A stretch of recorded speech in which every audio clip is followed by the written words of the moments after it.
السلام علیکم قابل قدر ویورز، میں ہوں Saif Sirohi, advocate supreme court of Pakistan, اور آپ دیکھ رہے ہیں قانون کو ٹی وی۔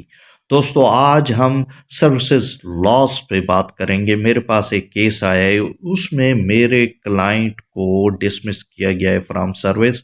اس میں بطور ڈرائیور خدمات سر انجام دے رہا تھا۔ اس پہ الزام ہے کہ اس نے کسی گرل کو ہائر کیا اور پھر کوارٹر لے کے، اور اس کے بعد اس کی شکایت ہوئی، مقدمہ درج ہوا، اور وہ مقدمے میں گرفتار ہوا، اور کی انکوائری ہوئی اور اسے گلٹی قرار دے کر نوکری سے فارغ کر دیا گیا۔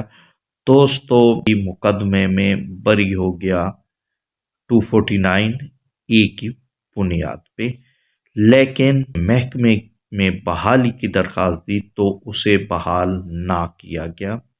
وہ سروس ٹرائبونل گیا، وہاں بھی اس کی اپیل خارج ہو گئی۔ اس کے بعد دوستو وہ سپریم کورٹ آف پاکستان میرے تھرو آ گیا اور اپیل دائر کی۔ تو دوست پریپوزیشن سرچ کی کہ اگر کوئی بری ہو جاتا ہے فوجداری مقدمے سے، الزام سے، تو کیا وہ حال بھی ہو جائے گا؟ تو اس سلسلے میں نے بھی سرچ کی، اور پاکستان کی سب سے بڑی ججمنٹس کے حوالے سے جو ویب سائٹ ہے وہ ہے لائرز آف پاکستان، اور وہ چلاتے اللہ نواز کھوسا صاحب۔ تو میں ان سے رہنمائی مانگی ہے، تو آئیے پوچھتے ہیں اللہ نواز کھوسا صاحب سے وہ کیا کہتے ہیں اس بارے۔ سیر صاحب کہہ رہے ہیں کہ فوجداری مقدمہ کے بری ہونے کے باوجود بحالی نہیں۔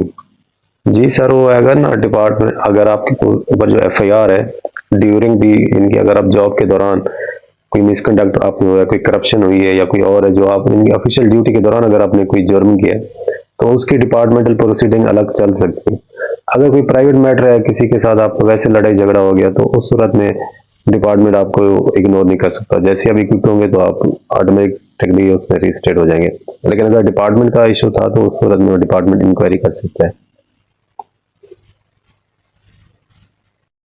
تو دوستو، پریپوزیشن یہ ہے کہ اگر کوئی ملازم سرکاری بری ہو جاتا ہے فوجداری مقدمے سے، تو اسے بحال بھی ہو جانا چاہیے، کیونکہ اس پر الزام جھوٹا ثابت۔ لیکن قانون کہتا ہے کہ نہیں، فوجداری کارروائی علیحدہ ہے اور محکمانہ کارروائی علیحدہ ہے۔